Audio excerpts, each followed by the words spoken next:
ധന്യവാദ പ്രണാമം. കൃഷ്ണ.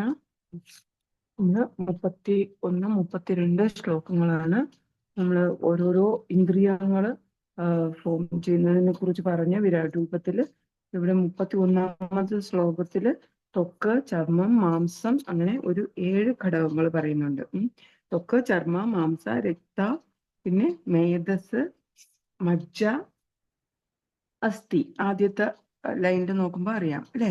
ത്വക്ക്, ചർമ്മ, മാംസ, രുധിര. രുധിര എന്ന് പറഞ്ഞാൽ രക്തം, പിന്നെ മേധസ്, പിന്നെ മജ്ജ, അസ്ഥി, ധാതവഹ എന്ന് പറഞ്ഞിട്ടുണ്ട്.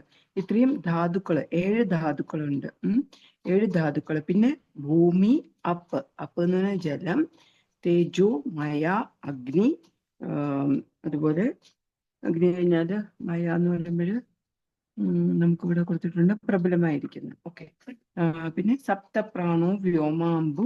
വ്യോമം, അമ്പു, വായു. വ്യോമം എന്ന് പറഞ്ഞാൽ ആകാശം, അമ്പു ജലം, വായു എന്ന് പറഞ്ഞാൽ അറിയാലോ വായു. ഇത്രയും ഘടകങ്ങളെ കുറിച്ചാണ് ഇവിടെ പറഞ്ഞിരിക്കുന്നത്. വർത്തനത്തില് ത്വക്ക്, ചർമ്മം, മാംസം, രക്തം, മേധസ്, മജ്ജ, അസ്ഥി എന്നീ ശരീരത്തിന്റെ സപ്ത ഘടകങ്ങളെല്ലാം ഭൂമി, ജലം, അഗ്നി എന്നിവയാൽ നിർമ്മിക്കപ്പെട്ടതും അതേസമയം പ്രാണവായു, ആകാശം, ജലം, വായു എന്നിവയാൽ ആവിഷ്കരിക്കപ്പെട്ടതുമാകുന്നു. നമുക്ക് അതിനെ വ്യത്യസ്തപ്പെടുത്തിയൊന്നും നമുക്ക് ജീവിതത്തിൽ നമുക്ക് അനുഭവപ്പെടുന്നില്ല. പക്ഷെ ഈ ഒരു 7 കാര്യങ്ങൾ, ആദ്യം പറഞ്ഞ സപ്തധാതുക്കളുണ്ട്. സപ്തധാതുക്കളും പിന്നീട് പ്രാണവായുവും.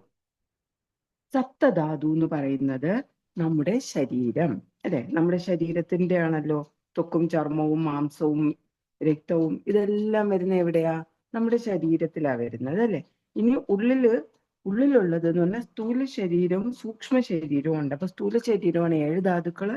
ഇനി അല്ലാതെ സട്ടിൽ ബോഡി എന്ന് പറയുന്നത് നമ്മുടെ പ്രാണൻ, നമ്മുടെ ലൈഫ് എയർ എന്ന് പറയാം. ഇപ്പൊ പ്രാണവായു എന്നിവിടെ പറഞ്ഞിട്ടുണ്ട്. അതിൻ്റെതാണ് 3 പറഞ്ഞത്. ആകാശം, ജലം, വായു. അവസാനത്തെ പറഞ്ഞത് വ്യോമ, അമ്പു, വായുഭി.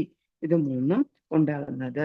അപ്പൊ ഇതില് പ്രത്യേകിച്ച് എന്ന് പറഞ്ഞാല് ഇതിനെ രണ്ടിനെയും നറിഷ് ചെയ്യുന്നത്, ഇതിന് പോഷണം കൊടുക്കുന്നതിനെയാണ് ഉദ്ദേശിക്കുന്നത്.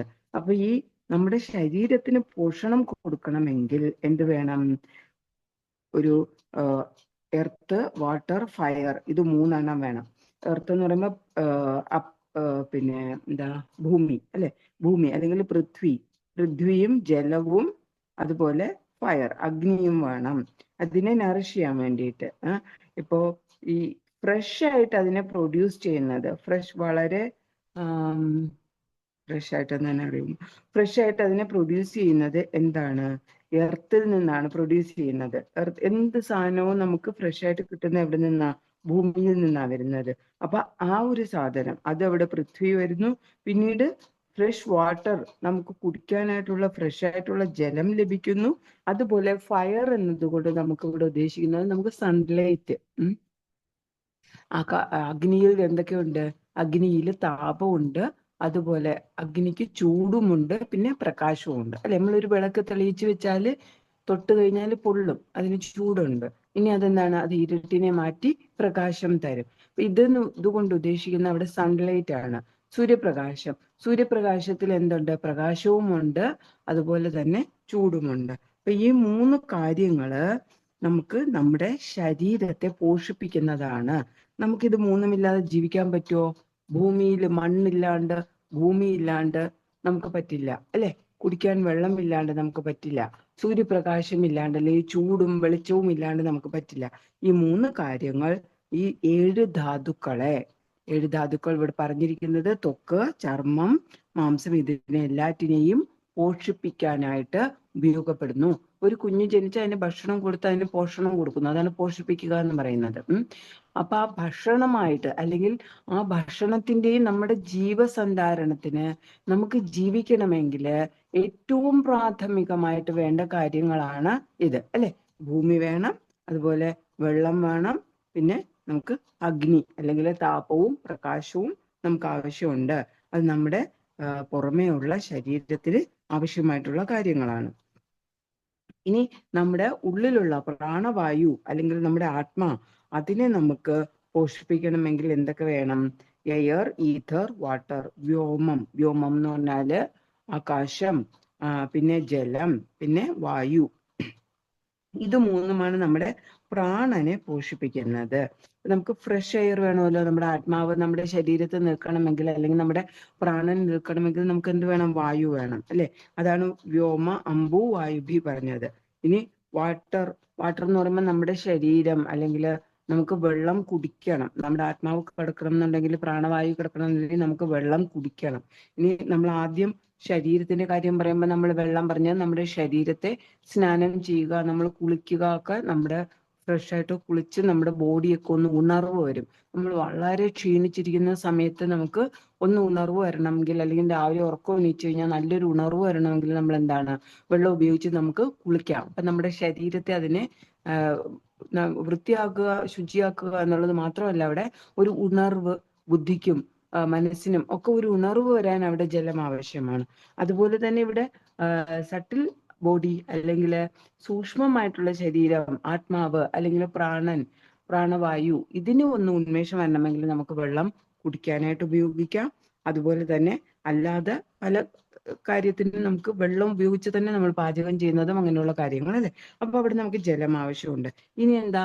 ഈഥർ പറയുമ്പോൾ നമുക്ക് സ്പേസ് വേണം. നമുക്ക് സ്ഥലമില്ലാതെ പറ്റും. ഒരിടത്തൊന്ന് ഇരിക്കണമെങ്കിൽ തന്നെ നമുക്കൊരു കുറച്ച് സ്ഥലം നമുക്ക് ഓക്കുപ്പൈ ചെയ്യാനുള്ള ഒരു സ്പേസ് അവിടെ വേണം, അല്ലെ? അപ്പൊ ധാരാളം സ്ഥലം നമുക്ക് ആവശ്യമുണ്ട്. അതാണ് അവിടെ ഈഥർ എന്നതുകൊണ്ട് ഉദ്ദേശിക്കുന്നത്. അപ്പൊ നമ്മുടെ ശരീരം, ഉള്ളിലുള്ള ശരീരം, അല്ലെങ്കിൽ സൂക്ഷ്മ ശരീരം, പിന്നെ സ്ഥൂല ശരീരം, നമ്മൾ പുറമേ കാണുന്ന ശരീരം, ഇത് രണ്ടിനും എന്ത് വേണം? ഈ ഘടകങ്ങൾ ആവശ്യമാണ്. ഏതൊക്കെയാണ് ആവശ്യം? രണ്ടിനും കുറച്ച് വ്യത്യാസമുണ്ട്. നമ്മൾ നോക്കിക്കഴിഞ്ഞാല്, ഒന്ന് പൃഥ്വി, ജലം, അഗ്നി, അല്ലെ? അത് മൂന്നുമാണ് ഏതിനെ? ഈ 7 ധാതുക്കളെ പോഷിപ്പിക്കാനായിട്ട് വേണ്ടത്. ഇനി ഉള്ളിലുള്ള പ്രാണവായുവിനെ ആണെങ്കിൽ ഏതൊക്കെയാണ് വേണ്ടത്? വായു, ആകാശം, അതുപോലെ ജലം. രണ്ടിലും എന്തുണ്ട്? ജലമുണ്ട്. അത് നമുക്ക് ഭാവാർത്ഥത്തിൽ ഇവിടെ പ്രഭുപാദർ ആദ്യത്തതിന്റെ ഭാവാർത്ഥത്തിൽ പറഞ്ഞു തരുന്നുണ്ട്. രണ്ടിന്റെയും പൊതു ഘടകം, എല്ലാ ഭൗതിക സൃഷ്ടിയുടെയും പൊതു ഘടകം എന്താണ്? ജലമാകുന്നു എന്നുള്ളത് പറയുന്നുണ്ട്, അല്ലെ? ആവശ്യകത കാരണമായി ജലം ഭൗതിക സൃഷ്ടിയിൽ ഏറ്റവും വിശിഷ്ടമാകയാൽ അത് പഞ്ചഭൂതങ്ങളിലും ഏറ്റവും പ്രധാന ഘടകമാണെന്ന് ഇതോടൊപ്പം പ്രത്യേകം ശ്രദ്ധിക്കേണ്ടതാകുന്നു എന്ന് നമുക്കിവിടെ ജലത്തിനെ കുറിച്ച് ഇവിടെ പറഞ്ഞു തന്നിട്ടുണ്ട്. ഇത്ര കാര്യമാണ് നമുക്ക് അവിടെ ആ ഒരു ശ്ലോകത്തിൽ മനസ്സിലാക്കി എടുക്കാനുള്ളത്. അടുത്ത ശ്ലോകത്തിൽ നമുക്ക് ഗുണാത്മകാനിന്ദ്രിയാണി, അത് ഇന്ദ്രിയങ്ങളെ കുറിച്ച് പറയാണ്. ഇന്ദ്രിയങ്ങളും ഗുണങ്ങള്, 3 ഗുണങ്ങളുണ്ട്, അല്ലെ? നമുക്ക് പ്രകൃതി ഗുണങ്ങള്. അപ്പൊ ആ ഗുണങ്ങളും സത്വഗുണം, രജോ ഗുണം, തമോ ഗുണം, ഇതുമായിട്ടുള്ള ഒരു താദാത്മ്യം ഇവിടെ നമുക്ക് പറയുമ്പോ നമ്മൾ മഹത്തത്വ എന്ന് പറയാറുണ്ട്, അല്ലെ? മഹത്തത്വയിൽ നിന്നാണ് നമ്മുടെ മിഥ്യാഹങ്കാരം വന്നത്. കഴിഞ്ഞ ദിവസം നമ്മൾ മിഥ്യാഹങ്കാരത്തെ കുറിച്ച് ആ ശ്ലോകത്തിൽ പറഞ്ഞിരുന്നു. അപ്പൊ മഹത്തത്വത്തിൽ നിന്നും മിഥ്യാഹങ്കാരം വരുന്നു. മിഥ്യാഹങ്കാരത്തില് 3 ഗുണങ്ങൾ നോക്കിക്കഴിഞ്ഞാല്, ആദ്യം സത്വഗുണം. ആ സത്വഗുണത്തിൽ നിന്നും മനസ്സ്. ഇനി രജോ ഗുണത്തിൽ നിന്നുമാണ് നമ്മുടെ ഇന്ദ്രിയങ്ങൾ വരുന്നത്. ഇന്ദ്രിയങ്ങൾ എന്ന് പറയുമ്പോൾ നമുക്ക് ജ്ഞാനേന്ദ്രിയങ്ങളും അറിയാം, കർമ്മേന്ദ്രിയങ്ങൾ അറിയാം, പിന്നെ ബുദ്ധി. ഈ 3 കാര്യങ്ങളും വരുന്നത് രജോ ഗുണത്തിൽ നിന്നാണ്. അപ്പൊ മിഥ്യാഹങ്കാരത്തിന് അതിനെ 3ആയിട്ട് ഡിവൈഡ് ചെയ്ത് 3 തരത്തിലുള്ള ഗുണങ്ങൾ, പ്രകൃതി ഗുണങ്ങൾ വരുന്നു. ഒന്ന് സത്വഗുണം, ഒന്ന് രജോ ഗുണം, ഒന്ന് തമോ ഗുണം. അപ്പോ ഫസ്റ്റ് സത്വഗുണത്തിൽ നിന്നും എന്ത് വരുന്നു? മനസ്സ്, അല്ലെ? മനസ്സ് വരുന്നു. പിന്നെ രണ്ടാമത് രജോ ഗുണത്തിൽ നിന്നും 3 കാര്യങ്ങൾ വന്നു. ഏതൊക്കെയാണ്? ഇന്ദ്രിയങ്ങളിൽ അതിനെ 2ആയിട്ട് ഡിവൈഡ് ചെയ്യുമ്പോൾ ഒന്ന് ജ്ഞാനേന്ദ്രിയവും ഒന്ന് കർമ്മേന്ദ്രിയവുമായിട്ട് എടുക്കുന്നു, അല്ലെ? അപ്പൊ 2 ഇന്ദ്രിയങ്ങൾ തന്നെ 2 ഇനി ഒന്ന് ബുദ്ധി. അങ്ങനെ 3 എണ്ണമാണ് ആ ഒരു രജോ ഗുണത്തിൽ നിന്നും വരുന്നത്. ഇനി വരുന്നത് ഇഗ്നോറൻസ്, അല്ലെങ്കിൽ തമോ ഗുണത്തിൽ നിന്ന് വരുന്നത് സെൻസ് ഓബ്ജക്റ്റ്, അല്ലെങ്കിൽ എന്താ പറയാ, തന്മാത്രകൾ എന്ന് പറയും. തന്മാത്രകൾ, അല്ലെ? തന്മാത്രകൾ വരുന്നു. പിന്നെ എന്താ,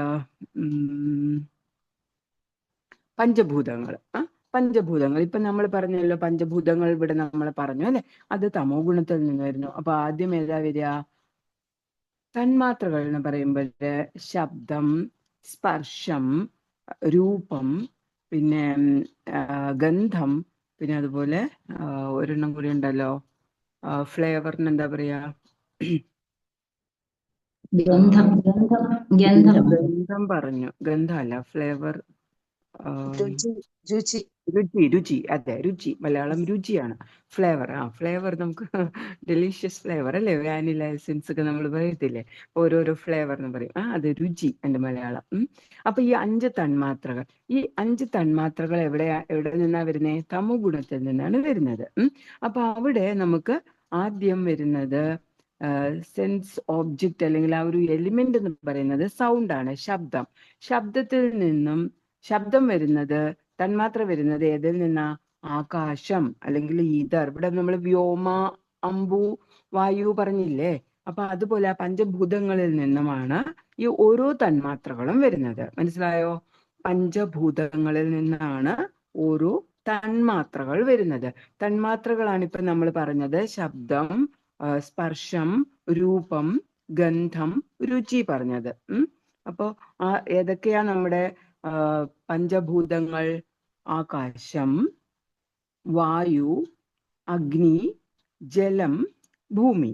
ഓക്കെ. അപ്പൊ ആദ്യം ആകാശത്തിൽ നിന്നും ഏത് വരും? ശബ്ദം വരും. പിന്നീട് അതിനുശേഷം സ്പർശം വരും. ആ സ്പർശത്തിൽ പിന്നീട് ഏതാ? വായു. വായുവിൽ നിന്നാണ് സ്പർശം വരുന്നത്. അടുത്ത അഗ്നി, അഗ്നിയിൽ നിന്നും രൂപം. ഇനി ജലം, ജലത്തിൽ നിന്നും രുചി. പിന്നെ ഭൂമി, ഭൂമിയിൽ നിന്നും ഗന്ധം. ഇത്രയുമാണ് വരുന്നത്. അപ്പൊ ഇതെല്ലാം ഏതിലാ വരുന്നേ? തമോ ഗുണത്തിലാണ് വരുന്നത്. അപ്പോ ഇതേക്കുറിച്ചൊക്കെ നമുക്ക് വിശദമായിട്ട് ഇനി നമുക്ക് 3ാമത്തെ കാൻറ്റോയിൽ പറയുന്നുണ്ട്. അപ്പൊ ഇവിടെ നമുക്ക് പറഞ്ഞു വന്നത് എന്ന് പറഞ്ഞാല്, ഈ പ്രകൃതിയുടെ 3 ഗുണങ്ങളും എന്താണ്? സത്വ, രജ, തമോ ഗുണങ്ങള് നമ്മുടെ ഇന്ദ്രിയങ്ങളുമായിട്ട് കലർന്ന് വരുന്നു എന്ന് വിചാരിക്കുക. അതുമായിട്ട് ചേർന്ന് നിൽക്കുമ്പോൾ നമുക്ക് ഫോൾസ് ഈഗോ ഉണ്ടാവുന്നത്. ഫോൾസ് ഈഗോയിൽ നിന്നാണ് ഇതെല്ലാം വന്നതെന്ന് പറഞ്ഞല്ലോ, മിഥ്യാഹങ്കാരത്തിൽ നിന്നും, അല്ലെ? അപ്പൊ ഈ ഇന്ദ്രിയങ്ങളും ഈ ഗുണങ്ങളും തമ്മിൽ ചേർന്ന് നിൽക്കുമ്പോഴാണ് നമുക്ക് എന്ത് വരിക? മിഥ്യാഹങ്കാരം വരിക. മിഥ്യാഹങ്കാരം വരുമ്പോൾ ഞാൻ മനുഷ്യനാണ്, ഞാൻ മൃഗമാണ്, ഞാൻ മരമാണ്, ഇങ്ങനെയുള്ള ചിന്തകൾ നമുക്ക് ഉണ്ടാവുന്നു എന്ന് വിചാരിക്കുക. അപ്പൊ അതുമായിട്ട് ചേർന്ന് വരുമ്പോഴാണ് ഇപ്പൊ ഒരു വരാഹമാണെങ്കിൽ, ഒരു പന്നിയാണെങ്കിൽ അത് ആഭിമുഖ്യം. ഇപ്പൊ നമുക്ക് ചിലർക്ക് ചിക്കൻ കാണുമ്പോ കഴിക്കാൻ ഒരു രുചി, മണം, അല്ലെ, ഗന്ധം, രുചി, ഇതെല്ലാം നമ്മുടെ ഇന്ദ്രിയങ്ങൾ പ്രവർത്തിക്കാൻ തുടങ്ങും. മനസ്സിലായോ? അപ്പൊ ആഹാര സാധനമെങ്കിൽ അങ്ങനെ. ഇനി കണ്ണിന് നമുക്ക് കാഴ്ചയ്ക്ക് ഇഷ്ടമുള്ള സാധനങ്ങൾ, അപ്പൊ അതൊക്കെ എന്താ? നമ്മുടെ മിഥ്യാഹങ്കാരത്തിന് അനുഭവം വരുന്നതിനനുസരിച്ചാണ് നമുക്ക് അതിനോടൊരു പ്രതിപത്തി വരിക. അപ്പൊ വിസർജ്യം കണ്ടു കഴിഞ്ഞാല് നമുക്ക് അതിനോടൊരു പ്രതിപത്തിയും വരില്ലല്ലോ. ആ ഗന്ധം നമുക്ക് അഭികാമ്യമായ ഗന്ധമായിരിക്കുമോ? അല്ല. അപ്പൊ മലം കണ്ടു കഴിഞ്ഞാല്, വിസർജ്യം കണ്ടു കഴിഞ്ഞാല് നമുക്ക് മനുഷ്യന് അതിനോടൊരു ഇഷ്ടവും വരില്ല. നമുക്ക് ആ ഗന്ധം എങ്ങനെയായിരിക്കും? നമ്മൾ തന്മാത്രകൾ പറഞ്ഞില്ലേ, ആ ഗന്ധം നമുക്ക് ഇഷ്ടമില്ലാത്ത ദുർഗന്ധമായിരിക്കും, അല്ലെ? അതേസമയം ഒരു പന്നിയാണ് അത് കാണുന്നതെങ്കിൽ എന്തായിരിക്കും? അത് അതിന്റെ ഭക്ഷണമാണ്, അല്ലെ? അതിനോട് ഇഷ്ടം തോന്നും, അല്ലെ? അപ്പൊ അത് ആ ഐഡന്റിഫിക്കേഷൻ അവർ മനസ്സിലാക്കുന്നത്, ഞാൻ ഒരു പന്നിയാണ്, അപ്പൊ എനിക്ക് ഇഷ്ടമുള്ളത് എന്താ? മലമാണ്, വിസർജ്യമാണ്. അപ്പൊ ആ മിഥ്യാഹങ്കാരത്താൽ ഞാൻ പന്നിയാണ് എന്ന വിദ്യാഹങ്കാരത്താൽ അത് കഴിക്കാൻ പോകും. മനുഷ്യനാണെങ്കിലോ, മനുഷ്യന് ഇഷ്ടപ്പെട്ട ഭക്ഷണ സാധനം കാണുമ്പോൾ അതിനോടൊരു ഫ്ലേവർ തോന്നിയിട്ട് ആ ഇന്ദ്രിയങ്ങളോടുള്ള ഒരിതുകൊണ്ട് അതെന്ത് ചെയ്യും? അതിനെ ഭക്ഷിക്കാനായിട്ട് ആഗ്രഹിക്കും. അല്ലെങ്കിൽ ആ ഒരു ഗന്ധം, ഏത് ഗന്ധമാണോ അതിന്റെ ഗന്ധം ഇഷ്ടപ്പെടും. ആ ഗന്ധം പിന്നെ രുചികരമായിട്ടുള്ളതാണെങ്കിൽ രുചിക്കാൻ തോന്നും. അല്ലെങ്കിൽ ധരിക്കാൻ മുല്ലപ്പൂവും അല്ലെങ്കിൽ റോസും അതിന്റെയൊക്കെ മണം കിട്ടുമ്പോൾ അങ്ങനെ ചെയ്യാൻ തോന്നും. ഇപ്പൊ സ്പ്രേ ആണെങ്കിൽ ചില ഗന്ധം നമുക്ക് ഇഷ്ടപ്പെട്ടാൽ നമുക്കത് ശരീരത്തടിക്കാൻ തോന്നും, അല്ലെ? അങ്ങനെ ഓരോ തരത്തിലും, ശബ്ദമായാലും അതെ, ഹരേ കൃഷ്ണ മഹാമന്ത്രം കേൾക്കുമ്പോൾ നമുക്ക് ഇഷ്ടം തോന്നും, അല്ലെ? അത് നമ്മുടെ സത്വഗുണത്തിലുള്ള നമ്മൾ അത് സത്വഗുണത്തിലുള്ളവരാണെങ്കിൽ ഹരേ കൃഷ്ണ മഹാമന്ത്രം കേട്ടാല് അത് ഇഷ്ടമായിട്ട് നമ്മൾ അത് കേൾക്കും. ഇനി ചിലർക്ക് അത് ഇഷ്ടപ്പെടുകയില്ല, അവരെന്ത് ചെയ്യും? ഇപ്പോഴത്തെ ഏറ്റവും ലേറ്റസ്റ്റ് സിനിമ മ്യൂസിക് ഏതാണോ, അല്ലെങ്കിൽ ഏതെങ്കിലും ഗാനമേള ട്രൂപ്പിന്റെ ഗാനമേള കേൾക്കാനോ പോകും. അത് കേൾക്കും അല്ലെ. അങ്ങനെ ഈ തന്മാത്രകളെല്ലാം തന്നെ നമ്മുടെ ഇന്ദ്രിയങ്ങളുമായിട്ട് ചേർന്നിട്ട് നമ്മളിൽ ഒരു മിഥ്യാഹങ്കാരം കാരണം നമ്മളിലൊരു പ്രഭാവം നമ്മളിൽ സൃഷ്ടിക്കുന്നു എന്നുള്ളതാണ് നമുക്കവിടെ മനസ്സിലാക്കാനുള്ളത്. അതുപോലെ ഞാൻ നേരത്തെ പറഞ്ഞതിൽ വിട്ടുപോയ ഒരു കാര്യം എന്ന് പറഞ്ഞാല് ഫയർ, നമ്മുടെ ശരീരത്തിന് അഗ്നി എന്ന് പറയുമ്പോൾ ജഠരാഗ്നി അഹം വൈശ്വാനരോ ഭൂത്വ, ആ ഒരു ശ്ലോകത്തില് 15-14 തോന്നുന്നു ഭഗവത്ഗീതയിൽ പറയുന്നുണ്ട്. അപ്പൊ അഗ്നി എന്ന് പറയുമ്പോൾ നമ്മുടെ ഉദരത്തില് അഗ്നിയായിട്ട് ജഠരാഗ്നിയായിട്ട് ഭഗവാനുണ്ട് അല്ലെ. അതും നമ്മുടെ ശരീരത്തെ പോഷിപ്പിക്കാൻ ആവശ്യമാണ്. എന്തെന്ന് വെച്ചാൽ ദഹനം കറക്റ്റായിട്ട് നടന്നില്ലെങ്കിൽ ഇപ്പൊ ഈ ഭക്ഷണത്തിന്റെ കാര്യമൊക്കെ പറഞ്ഞപ്പോൾ അതോർത്തത്. അപ്പോ അഗ്നി ഇല്ല എങ്കിൽ, വയറ്റിനുള്ളിൽ അഗ്നി ഇല്ലെങ്കിൽ നമ്മൾ ഈ കഴിക്കുന്ന ഭക്ഷണം ഒന്നും ദഹിക്കില്ല. അപ്പൊ അവിടെ അഗ്നിയായിട്ടും അങ്ങനെ നമ്മുടെ ശരീരത്തിനെ പോഷിപ്പിക്കാൻ അഗ്നി ആവശ്യമാണ് അല്ലെ. ദഹിച്ചില്ല എങ്കിൽ കോൺസ്റ്റിപ്പേഷൻ ഒക്കെ വരും, അല്ലെങ്കിൽ എന്തെങ്കിലുമൊക്കെ ശരീരത്തിന് എന്തെങ്കിലുമൊക്കെ പ്രോബ്ലംസ് ഉണ്ടായിക്കൊണ്ടിരിക്കും. അപ്പൊ ഈ ഭാഗത്ത് നമ്മൾ അതൊക്കെയാണ് മനസ്സിലാക്കാനുള്ളത്. വിവർത്തനം വായിക്കാം. ഇന്ദ്രിയങ്ങൾ ഭൗതിക പ്രകൃതി ഗുണങ്ങളോട് അനുബന്ധിച്ചിട്ടുള്ളത്. ഭൗതിക പ്രകൃതി ഗുണങ്ങൾ മിഥ്യ അഹംബോധത്തിന്റെ അഥവാ മിഥ്യ അഹങ്കാരത്തിന്റെ ഉൽപ്പന്നമാകുന്നു. മനസ്സ് എല്ലാവിധ ഭൗതിക അനുഭവങ്ങൾ ദോഷസന്താപങ്ങൾക്ക് വിധേയമാക്കപ്പെട്ടതും ബുദ്ധി മനസ്സിന്റെ അവഗാഠ ചിന്തയുടെ രൂപവുമാകുന്നു. അപ്പോ ആദ്യം നമ്മൾ ഇന്ദ്രിയങ്ങൾ പറഞ്ഞു, ഭൗതിക പ്രകൃതി ഗുണങ്ങളോട് അനുബന്ധിച്ച് വരുന്നതിനെ കുറിച്ച് പറഞ്ഞു. അപ്പോ പ്രകൃതി ഗുണങ്ങൾ ഞാൻ പറഞ്ഞല്ലോ, സത്വ രജ തമോ ഗുണങ്ങൾ വരുന്നു. അത് ഇന്ദ്രിയങ്ങളുമായിട്ട് ചേർന്ന് നിൽക്കുമ്പോൾ നമ്മൾ നമ്മുടെ മിഥ്യ അഹങ്കാരം കൊണ്ട്, ഒരു മൃഗമാണെങ്കിൽ അത് എങ്ങനെയുള്ള പ്രതിപത്തി കാണിക്കുന്നു, മനുഷ്യനാണെങ്കിൽ എങ്ങനെയുള്ള പ്രതിപത്തി കാണിക്കുന്നു എന്നുള്ളത് എക്സാമ്പിൾ പറഞ്ഞിട്ടുണ്ട്. ഇനി ഭൗതിക പ്രകൃതി ഗുണങ്ങൾ മിഥ്യ അഹംബോധത്തിന്റെ അഥവാ മിഥ്യ അഹങ്കാരത്തിന്റെ ഉൽപ്പന്നമാണെന്ന് മനസ്സിലായി എന്ന് വിചാരിക്കുന്നു. ഇനി മനസ്സ് എല്ലാവിധ ഭൗതിക അനുഭവങ്ങൾക്കും, മനസ്സ് കൊണ്ട് പ്രത്യേകിച്ച് ഒരു മരണമുണ്ടായി അടുത്ത വീട്ടിലാണെങ്കിൽ പോലും നമുക്ക് നമ്മുടെ സ്വന്തം വന്നാലേ നമുക്ക് സങ്കടം അത്രത്തോളം വരത്തുള്ളൂ അല്ലെ. 100% സങ്കടം വരുന്നത് മറ്റുള്ള ഒരാളുടെ കേട്ട അത്രത്തോളം സങ്കടം വരില്ല. പക്ഷെ എങ്കിൽ പോലും ഒരു ചെറിയ കുട്ടിയാണ് അയ്യോ ആക്സിഡന്റ്, അപ്പൊ നമുക്ക് കുറച്ചുകൂടി ഒരു വിഷമം തോന്നും അല്ലെ. ഇനി സന്തോഷമുള്ള കാര്യം കേൾക്കുമ്പോൾ നമുക്ക് എങ്ങനെയാ നമ്മുടെ മനസ്സ് പ്രതികരിക്കുക അല്ലെ. അങ്ങനെ സന്തോഷവും സന്താപവും അങ്ങനെയുള്ള വികാരങ്ങള് മനസ്സുകൊണ്ട്, മനസ്സ് എവിടെയാ പറഞ്ഞത്, സത്വഗുണത്തില് അല്ലെ. ഫാൾസ് ഈഗോ അല്ലെങ്കിൽ വിദ്യാഹങ്കാരത്തിൽ സത്വഗുണത്തിലാണ് മനസ്സിനെ പറഞ്ഞത്. അപ്പൊ ആ മനസ്സ് എന്ത് ചെയ്യുന്നു, സന്തോഷത്തെയും സന്താപത്തെയും വികാരങ്ങള് വിചാരങ്ങള് ഒക്കെയും ഉൽപ്പന്നമാകുന്നത് എവിടെയാണ്, മനസ്സിലാണ്. ഇനി ബുദ്ധി പറഞ്ഞു. ബുദ്ധി എവിടെയാ പറഞ്ഞേ, കർമ്മേന്ദ്രിയങ്ങളും ജ്ഞാനേന്ദ്രിയങ്ങളും ബുദ്ധിയും എവിടെയാ പറഞ്ഞത്, രജോ ഗുണത്തില്. അതെല്ലാം തന്നെ നമ്മുടെ മനസ്സിന്റെ അവഗാഠ ചിന്തയുടെ രൂപം. മനസ്സിൽ ചിന്ത വേണമെങ്കിൽ നമുക്ക് ബുദ്ധി വേണം അല്ലെ. ബുദ്ധി ഉണ്ടെങ്കിലല്ലേ ഒരു പട്ടി വരുമ്പോ എടുത്ത് കല്ലെടുത്ത് എറിയാനായിട്ട് തോന്നുള്ളൂ. ആ ബുദ്ധി പ്രവർത്തിക്കണ്ടേ. കല്ലെടുത്ത് എറിഞ്ഞാൽ അല്ലെങ്കിൽ ഒരു കമ്പെടുത്ത് അടിച്ചാൽ ആ പട്ടി പോകും. അങ്ങനെയുള്ള പ്രസൻസ് ഓഫ് മൈൻഡ്, പെട്ടെന്ന് നമുക്ക് ചിന്തകൾ കൊണ്ട് നമ്മുടെ മനസ്സിലെ ചിന്തകൾക്ക് രൂപം കൊടുക്കുന്നത് അതിന് എത്രത്തോളം എന്നുള്ളത് ബുദ്ധി അനുസരിച്ചിരിക്കും അല്ലെ. ഒരു വ്യക്തിയുടെ ബുദ്ധി 5 വയസ്സായ കുട്ടിയാണെങ്കിൽ അതിന് അത്രയ്ക്കുള്ള ബുദ്ധി ഉണ്ടാവുള്ളൂ. അതേസമയം നമുക്കൊരു 15 വയസ്സായ കുട്ടിയാണെങ്കിൽ കുറച്ചുകൂടി ബുദ്ധി വികാസം പ്രാപിക്കും. അപ്പൊ അവരുടെ ചിന്തകൾക്ക്, മനസ്സിലെ ചിന്തകൾക്ക് വ്യത്യാസം വരില്ലേ അല്ലെ. 25 വയസ്സായ വ്യക്തി 35 വയസ്സായ ഒരു വ്യക്തി, അങ്ങനെ നമ്മൾ വ്യത്യസ്തമായ ഒരു ഏജ് ഗ്രൂപ്പിൽ നോക്കിക്കഴിഞ്ഞാല് അവരുടെ ബുദ്ധി വികസിക്കുന്നതനുസരിച്ച് അവരുടെ ചിന്തയ്ക്ക് വ്യത്യാസങ്ങൾ ഉണ്ടാവും, അവരുടെ പ്രവർത്തനങ്ങൾ, കർമ്മേന്ദ്രിയങ്ങൾ കൊണ്ടുള്ള പ്രവർത്തനങ്ങൾക്ക് വ്യത്യാസമുണ്ടാകും. അപ്പോ ഇങ്ങനെയാണ് നമുക്ക് ആ ഒരു ഓരോ ഘടകങ്ങൾ നമ്മുടെ ശരീരത്തിനും നമ്മുടെ സെർട്ടിൽ ബോഡി, നമ്മുടെ ആത്മാവിനും ഒക്കെയും പ്രവർത്തിക്കാനായിട്ട് നിദാനമാകുന്നത്. ഇതൊക്കെയും ആരാണ് സൃഷ്ടിച്ചിരിക്കുന്നത്, ഭഗവാൻ. എത്രത്തോളം വളരെ വിശാലമായിട്ട് ഓരോ കാര്യത്തിലും എത്രത്തോളം ഉള്ളിലേക്ക് നമ്മൾ ഇറങ്ങി ചെല്ലുകയാണ് ഇപ്പൊ അല്ലെ. അപ്പൊ നമ്മുടെ വെറുതെ ഭഗവാൻ സൃഷ്ടിച്ചു എന്ന് പറയുമ്പോൾ ഒരു മനുഷ്യനെ ഒരു പ്രതിമ പോലെ സൃഷ്ടിച്ച് അതിൽ പ്രാണവായു, ഈ ഗ്രീക്ക് ഓർ ഈജിപ്ഷ്യൻ ആ ഒരു ഇതിലൊക്കെ നോക്കിക്കഴിഞ്ഞാൽ അങ്ങനെയാ പറയുന്നത്. ഒരു പ്രതിമ ഉണ്ടാക്കി എന്നിട്ട് അതിൽ പ്രാണവായുവിനെ കൊടുത്തു. ഈ പ്രതിമ ഉണ്ടാക്കി പ്രാണവായു കൊടുക്കുകയല്ല, നമ്മുടെ ഇന്ദ്രിയങ്ങളും ഓരോ അണുവായിട്ടുള്ള ഓരോ നമ്മുടെ ശരീരഭാഗങ്ങള് സൂക്ഷ്മവും സ്ഥൂലവുമായിട്ടുള്ളതിനെല്ലാം പ്രവർത്തിക്കുന്നത്, നമുക്ക് കാണാൻ കഴിയാത്ത പല ഭാഗങ്ങളും നമ്മുടെ ശരീരത്ത് പ്രവർത്തിക്കുന്നത് ഒക്കെയും ഭഗവാന്റെ നിയന്ത്രണത്തിൽ. ഭഗവാൻ അറിയാതെ ഇതെല്ലാം ഉണ്ടായി അല്ല, ഇവിടെ എല്ലാം ഭഗവാൻ അത് വളരെ സൂക്ഷ്മമായി തന്നെയാണ് മനുഷ്യനിലായാലും മറ്റു ജീവജാലങ്ങളിലായാലും സൃഷ്ടിക്കപ്പെട്ടിരിക്കുന്നത് എന്ന് ഇനി നമ്മൾ മൂന്നാമത്തെ കാൻഡോയിലൊക്കെ ചെല്ലുമ്പോഴേക്കും നമുക്ക് വളരെ വ്യക്തമായിട്ട് മനസ്സിലാവും. കാരണം നമ്മൾ ഓരോ ശരീരത്തിലെ ഓരോ അവയവങ്ങളുടെ പ്രവർത്തനം നമ്മൾ പഠിച്ചു അല്ലെ. വിസർജ്യ അവയവങ്ങളുടെ പോലും പ്രവർത്തനം എങ്ങനെയാണെന്ന് നമുക്ക് വെറുതെ ഈ അവയവങ്ങളൊക്കെ നമ്മുടെ ശരീരത്തിൽ ഉണ്ടായതല്ല.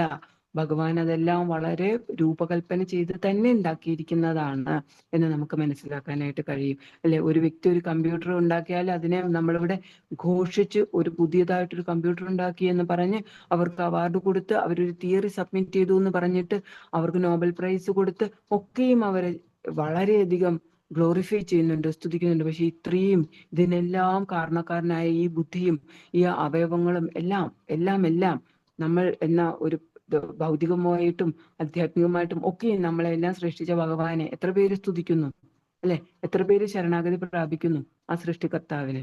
ഒന്നുമേ ഇല്ല. അപ്പൊ നമ്മൾ ചിന്തിക്കുക, ഇതൊക്കെയും സയൻസ് ആണോ വലുത് അതോ ഭഗവാനാണോ വലുത്? ഈ ക്രിയേഷന്റെ കാര്യത്തില് ഏത് പ്രൈസ് കൊടുത്താലാണ് ഇതിനെല്ലാം നമുക്കൊരു വാല്യൂ? നമ്മൾ ആ ഭഗവാൻ എത്രത്തോളം വാല്യൂ നമ്മൾ കൊടുക്കണം? എത്ര സൂക്ഷ്മമായിട്ട് ഭഗവാൻ ഈ രൂപകൽപ്പന നമ്മുടെ ശരീരത്തിനും മനസ്സിനും ബുദ്ധിക്കും ഒക്കെ ആയിട്ട് ചെയ്തിരിക്കുന്നു എന്ന് നമ്മൾ ചിന്തിക്കേണ്ട സമയം വളരെ വളരെ അതിക്രമിച്ചിരിക്കുന്നു. അതുകൊണ്ടാണ് പറയുന്നത് ഭഗവാന്റെ മഹത്വം അത് അറിഞ്ഞ് ആ ജ്ഞാനം നമ്മൾ നേടിയാല്, നമ്മൾ പഠിച്ചാല് മാത്രമേ നമ്മളിൽ യഥാർത്ഥ ഭക്തി വരികയുള്ളൂ. ആ ജ്ഞാനം കൊണ്ട് അഹങ്കരിക്കാനല്ല, ആ ജ്ഞാനം കൊണ്ട് ഭഗവാന്റെ മഹത്വം മനസ്സിലാക്കിക്കൊണ്ട് ഭക്തിയിലേക്ക് പ്രവേശിക്കുക എന്നതാണ് പ്രധാനം. അതിനാണ് ഭക്തിക്കും ഗുരു വേണം. ഡാൻസ് പഠിക്കണമെങ്കിലും മ്യൂസിക് പഠിക്കണമെങ്കിലും ഏതൊരു സബ്ജക്റ്റ്, സയൻസ്, മലയാളം, സോഷ്യൽ ഒക്കെ പഠിക്കണമെങ്കിൽ ഗുരു വേണം. പക്ഷെ ഭക്തിക്ക് ഒരു ഗുരുവിന്റെ ആവശ്യമേ ഇല്ല. ഗുരു വേണം, മസ്റ്റായിട്ടും ഗുരു വേണം എന്ന് പറയുന്നത് എന്തിനാ? ഈ ജ്ഞാനം ഇപ്പൊ 40 പേര് കേൾക്കുന്നുവെങ്കിൽ 40 പേർക്കും ഒരുപോലെ മനസ്സിലാകത്തില്ല. മനസ്സിലാകണമെങ്കിൽ ഗുരുവിനെ ശരണം പ്രാപിക്കണം. അപ്പോഴാണ് യഥാർത്ഥ ജ്ഞാനം. അജ്ഞാന തിമിരാന്തസ്യ ജ്ഞാനാഞ്ജന ശലാകയ. ആ ജ്ഞാനം ഉള്ളിലേക്ക് വരണമെങ്കിൽ, നമ്മുടെ അജ്ഞാന തിമിരം മാറണമെങ്കിൽ ഗുരുവിനെ ശരണം പ്രാപിക്കണം. അല്ലാതെ എനിക്ക് ഭഗവാനുണ്ട്, എനിക്കറിയാം ഭഗവാനെ, എന്തറിയാമെന്ന്? ഒന്നും അറിഞ്ഞിട്ടില്ല. ഇപ്പോഴേക്കും ഞാനും ഒന്നും അറിഞ്ഞിട്ടില്ല. പഠിക്കാൻ കിടക്കുന്നതേ ഉള്ളൂ, ഭഗവാനെ മനസ്സിലാക്കാൻ കിടക്കുന്നതേ ഉള്ളൂ. ആ രാജവിദ്യ, രാജഗുഹ്യ, ആ ഒരു ജ്ഞാനം ഭഗവാൻ പറയുന്നുണ്ടല്ലേ, പവിത്രമിതം ഉത്തമം പറയുന്നുണ്ട്. അത് പഠിക്കാനും മനസ്സിലാക്കാനും ഇനിയും എത്ര എത്ര ജന്മം എടുത്താലും അത് മനസ്സിലാക്കുവോ, ആ ജ്ഞാനം നേടാൻ കഴിയുമോ നമുക്ക് അറിയില്ല. എന്റെ കാര്യമാണ് ഞാൻ പറയുന്നത്. നിങ്ങൾക്ക് പ്രചോദനമാകുന്നെങ്കിൽ ആയിക്കോട്ടെ എന്ന് വെച്ചിട്ട് ഞാൻ ഷെയർ ചെയ്യുന്നേ ഉള്ളൂ. ഒത്തിരി നമ്മൾ മനസ്സിലാക്കാനുണ്ട്. ഭഗവാന്റെ ആ ഒരു ഗ്രേറ്റ്നെസ് എന്താണ്, മഹത്വം എന്താണ് എന്നുള്ളത്. അപ്പോൾ നമ്മുടെ ഭക്തി എന്ന് പറയുന്നതൊന്നും ഒന്നുമേ അല്ല. ഞാനാണ് ഏറ്റവും വലിയ ഭക്തൻ എന്ന് കരുതിയിട്ട് ഒന്നുമില്ല, ഒന്നുമില്ല. നമുക്കൊന്നും ഒരു ഭക്തിയും ഇല്ല എന്ന് നമ്മൾ യഥാർത്ഥ ഭക്തന്മാരെ കുറിച്ച് മനസ്സിലാക്കുമ്പോൾ അത് നമുക്ക് മനസ്സിലാവും. നമ്മുടെ ഭക്തി ഒന്നുമല്ല, നമ്മുടെ ജ്ഞാനം ഒന്നുമല്ല. അവിടെ നിന്ന് നമ്മൾ സീറോയിൽ നിന്ന് സ്റ്റാർട്ട് ചെയ്യുമ്പോഴാണ് നമുക്ക് ആ ഒരു ശരണാഗതിയിൽ എത്താൻ കഴിയുന്നത്. ഹരേ കൃഷ്ണ. നമ്മുടെ ശരീരത്തുള്ളതാണ് അത് പിന്നെ വന്ന് ചേരുന്നതാണ്. യാതന ശരീരം നമ്മളിവിടെ മർത്യലോകത്ത് നിന്ന് പോയി കഴിയുമ്പോൾ അവിടെ ചെന്നതിന് ശേഷം നമുക്ക് അവിടുത്തെ നമ്മൾ എന്തെങ്കിലും പുണ്യം ചെയ്തതും അനുഭവിക്കണമെങ്കിൽ ഒരു ശരീരം വേണ്ടേ? ആത്മാവിന് അനുഭവവേദ്യമാവുന്നില്ലല്ലോ. അപ്പൊ അവിടെ പുണ്യം ചെയ്തത് അനുഭവിക്കാൻ ഉള്ള ശരീരം കിട്ടുന്നത് പോലെ യാതന അനുഭവിക്കാനായിട്ട് നമ്മൾ നരകലോകത്തിൽ ചെല്ലുമ്പോൾ നമുക്ക് 5ാമത്തെ കാൻഡോ എടുത്തു നോക്കിയോ അല്ലേ, ഭാഗവതം ഉള്ളവര് ഏറ്റവും ലാസ്റ്റ് ചാപ്റ്റർ വായിച്ചു നോക്കുക. വളരെ വ്യക്തമായിട്ട് ശ്ലോകം കിട്ടുന്ന പോലെ വായിച്ചാലും അതിൽ വിവർത്തനവും ഭാവാർത്ഥത്തിലൊക്കെ എല്ലാ നരകങ്ങളെ കുറിച്ചെല്ലാം പറഞ്ഞിട്ടുണ്ടല്ലോ. അപ്പൊ ഈ ഓരോ നരകത്തിലും പോകുമ്പോൾ നമ്മൾ സൂചി കൊണ്ട് കുത്തുകയും പിന്നെ എണ്ണയിലിട്ട് തിളപ്പിക്കുകയും നൂൽപ്പാലത്തിൽ നടത്തുകയും പുഴുവിൽ ചെന്ന് വീഴുകയും ഒക്കെ ചെയ്യുമ്പോൾ ആ യാതന നമ്മൾ അനുഭവിക്കണ്ടേ? അതിനുവേണ്ടി നമുക്ക് തരുന്ന യാതന ശരീരമാണ്. ഭൗതിക ലോകത്ത് നമുക്ക് ഈ സൂക്ഷ്മ ശരീരവും സ്ഥൂല ശരീരവുമാണുള്ളത്. അത് അവിടെ ആധ്യാത്മികമായിട്ട് നമ്മൾ തിരിച്ചു പോകുമ്പോൾ കിട്ടുന്നതാണ് യാതന ശരീരം. ഹരേ കൃഷ്ണ. ഹരേ കൃഷ്ണ. മാതാജി, അപ്പൊ നമ്മൾ ഈ ഓരോ ചെയ്യുന്ന തെറ്റുകൾക്ക് അനുസരിച്ചുള്ള ശിക്ഷകളായിരിക്കത്തില്ലേ നമുക്ക് അവിടെ ചെല്ലുമ്പോൾ കിട്ടുന്നത്? അതുപോലെ തന്നെ നമ്മൾ ഇതെല്ലാം അറിഞ്ഞതിന് ശേഷവും പിന്നീടും ഇങ്ങനെ തെറ്റുകൾ തുടർന്നുകൊണ്ട് പോവുകയാണെങ്കിൽ അതനുസരിച്ചുള്ള ശിക്ഷകൾ എങ്ങനെയായിരിക്കും അത് കിട്ടും നമുക്ക് അവിടെ ചെല്ലുമ്പോൾ? അറിഞ്ഞു വെച്ചുകൊണ്ട് ചെയ്യുന്ന തെറ്റുകൾക്ക് ശിക്ഷ കൂടുതലായിരിക്കും. ഒരു 2 വയസ്സ് കുട്ടി ബെഡിൽ മൂത്രമൊഴിച്ചാല് എന്താ 2 വയസ്സില് 6 മാസമുള്ള കുഞ്ഞ് മൂത്രമൊഴിച്ചാൽ കുഴപ്പമില്ല അല്ലേ? അതിനറിയില്ല. അതിനത് ക്ഷമിക്കും അമ്മ. 2 വയസ്സ് 2.5 വയസ്സ് കുട്ടിയാണെങ്കിൽ ചെറിയൊരു അടി കൊടുക്കും അല്ലെ? 5 വയസ്സായ കുട്ടിയാണ് മൂത്രമൊഴിച്ചാല് അമ്മ വലിയ കമ്പെടുത്ത് അടിക്കും. നിങ്ങൾക്ക് അറിയാഞ്ഞിട്ടാണോ എന്ന് ചോദിക്കും അല്ലെ? അത് തന്നെയാണ് ഇവിടെയും സംഭവിക്കുക. അറിഞ്ഞുകൊണ്ട് ചെയ്യുന്ന തെറ്റിന് നമുക്ക് ശിക്ഷ കൂടുതലായിരിക്കും അല്ലയോ? തെറ്റുണ്ടോ? തീർച്ചയായും ഭഗവാന്റെ നീതിയും ന്യായവും കറക്റ്റ് തന്നെയല്ലേ? അപ്പൊ അതെ. അറിഞ്ഞുകൊണ്ട് ചെയ്യരുത്, തെറ്റുകൾ ചെയ്യരുത്. അറിഞ്ഞിട്ട് ഇപ്പൊ തന്നെ നമ്മളിപ്പം ഒന്നും തോന്നരുത്. ഇപ്പൊ നമുക്കറിയാം ഭഗവാനെ നിവേദിച്ചത് മാത്രമേ നമ്മൾ കഴിക്കാൻ പാടുള്ളൂ എന്ന് അല്ലേ? അറിഞ്ഞു, അതെ. മുമ്പ് അറിയില്ലായിരുന്നു, അറിയാതെയൊക്കെ ചെയ്ത് കഴിച്ചുകൊണ്ടിരുന്നു. പക്ഷെ അറിഞ്ഞിട്ടും കഴിക്കുക. അപ്പൊ എന്താണ് നമ്മൾ പറയുന്നത്? ഇപ്പൊ അങ്ങനെ ഫോർ എക്സാമ്പിൾ ഞാൻ പറയാം കേട്ടോ. ഇപ്പം ഒരു ചിക്കൻ നമ്മൾ കഴിക്കുന്നു, ഒരു ചിക്കൻ പീസ് കഴിക്കുമ്പോൾ അതിൽ എത്ര രോമകൂപങ്ങളുണ്ടോ അത്രയും രോമകൂപങ്ങൾ ഉള്ള അത്രയും ജന്മം എടുക്കേണ്ടി വരും അത്രേ അതിന്റെ യാതനയെല്ലാം തീർക്കാൻ വേണ്ടി. അപ്പൊ ഇവിടെ കിടന്ന് ഈ നരകിക്കുന്ന പോലെ ഇനിയും ജന്മങ്ങൾ എടുത്ത് ഇനിയും നരകിക്കണോ? ഓരോ നിമിഷവും ഏത് അസുഖ വരിക നമുക്കറിയില്ല. മാറാരോഗം വരുവോ? ഭയങ്കര ആങ്ഷ്യസ് ആയിട്ട് പേടിച്ചല്ലേ ജീവിക്കുന്നേ. അയ്യോ അപ്പോൾ ആ വീട്ടുകാർക്ക് ഇന്ന അസുഖം വന്നു, അയ്യോ എനിക്കൊരു അബദ്ധം വരുത്തില്ലേ ഭഗവാനെ എന്ന് പ്രാർത്ഥിക്കുമ്പോൾ അയ്യോ ഇനി ആ രോഗം വരുവോ, ഈ രോഗം വരുവോ എന്നുള്ളൊരു ഭയം നമ്മളിൽ ഉണ്ടാവില്ലേ? ആ ഒരു അത്രയും ആങ്ഷ്യസ് ആയിട്ടും എന്തെല്ലാം ക്ലേശകരമായിട്ട് ഈ ഭൗതിക ലോകത്ത് വന്ന് നമ്മള് മനസ്സുകൊണ്ടും ശരീരം കൊണ്ടും ക്ലേശകരമായിട്ട് എത്ര കഷ്ടപ്പെടുന്നു അല്ലെ ജീവിക്കാൻ വേണ്ടി. അതിനിടയിൽ എപ്പോഴെങ്കിലും വീണ് കിട്ടുന്ന ഒരു തുള്ളി വെള്ളം പോലെ കിട്ടുന്ന ഒരു സന്തോഷം ഇതിനിടയിൽ ഫാമിലിയിലോ അങ്ങനെയൊക്കെ കിട്ടും. ഫാമിലിയൊക്കെ വിട്ടു പോകാൻ നമുക്ക് ബുദ്ധിമുട്ടാണ്. ഇപ്പൊ നമ്മൾ അത്രയ്ക്ക് അറ്റാച്ച്മെന്റ് നമുക്ക് വരും. അച്ഛൻ, അമ്മ, അല്ലെങ്കിൽ ഭർത്താവ്, കുഞ്ഞുങ്ങൾ, ഇങ്ങനെയുള്ള ഒരു അറ്റാച്ച്മെന്റ്, നമ്മുടെ വീട് ഒക്കെ നമുക്ക് ആസക്തി നമ്മളിലുണ്ട്. ഇതൊക്കെ വിട്ടുപോകാൻ നമുക്ക് വയ്യ. അപ്പൊ ഇതെല്ലാം മാറി വരണം. അപ്പൊ അതൊക്കെ നല്ല ബുദ്ധിമുട്ടുള്ള കാര്യമാണ്. അപ്പോ അതുപോലുള്ള ആസക്തി നമുക്ക് ഭക്ഷണ സാധനങ്ങളോടുണ്ട് അല്ലെ? ഓരോ ഭക്ഷണ സാധനം പക്ഷെ കഴിക്കാൻ പാടില്ല എന്ന് പറഞ്ഞാലും നമ്മൾ കഴിക്കുന്നുണ്ട്. ഇതൊക്കെയും നമുക്ക് ഇതിനനുസരിച്ച് എന്ന് വെച്ചാൽ ഇപ്പൊ മാതാജി പറഞ്ഞ കണക്കിന് പലിശയ്ക്ക് കൊടുക്കുന്നവന് പോകുന്നത് വേറെ നരകത്തിലാ അല്ലെ? അത് പറയുന്നുണ്ട്. അതുകൊണ്ട് ഞാൻ 5ാമത്തെ കാൻഡോയിൽ ലാസ്റ്റ് ചാപ്റ്റർ വായിക്കാൻ പറഞ്ഞത്. അതിൽ പറയുന്നുണ്ട് ഏതൊക്കെ ക്രിയകൾ ചെയ്താൽ ഏതൊക്കെ നരകത്തിലോട്ട് പോകും എന്ന് വ്യക്തമായിട്ട് അവിടെ പറയുന്നുണ്ട്. പലിശയ്ക്ക് കൊടുക്കുന്നവൻ ഇന്ന നരകത്തിൽ പോവും, ഇന്ന കുറ്റകൃത്യം ചെയ്തവൻ ഇന്ന നരകത്തിലേക്ക് പോവും എന്നുള്ളത് അവിടെ വ്യക്തമായിട്ട് നമുക്ക് പറഞ്ഞു തരുന്നുണ്ട്. അപ്പൊ നമ്മൾ 5ാമത്തെ കാൻഡോ വരെ വെയിറ്റ് ചെയ്യുക. അല്ലെങ്കിൽ ഭാഗവതം ഉള്ളവരെ ഒന്ന് ഓടിച്ചെടുത്ത് ഇടയ്ക്ക് അങ്ങനെ സ്കിപ്പ് ചെയ്ത് വായിക്കാൻ പാടില്ല എന്ന് പറയുമെങ്കിലും ഇതുമായിട്ട് ബന്ധപ്പെട്ട് ചോദിച്ചത് കൊണ്ട് പറയാണ്. ജസ്റ്റ് ഒന്ന് വായിച്ചു നോക്കിയാൽ നമുക്കത് മനസ്സിലാവും. ഹരേ കൃഷ്ണ. വാസുദേവായ ത്വക്ചർമ്മ മാംസരുതിരാമേദോ മജ്ജ അസ്ഥി ദാതവഃ ഭൂമിയപ്തേജോ മയാ സപ്ത പ്രാണോ വ്യാമാംബുവായുഭിः. ഹരേ കൃഷ്ണ.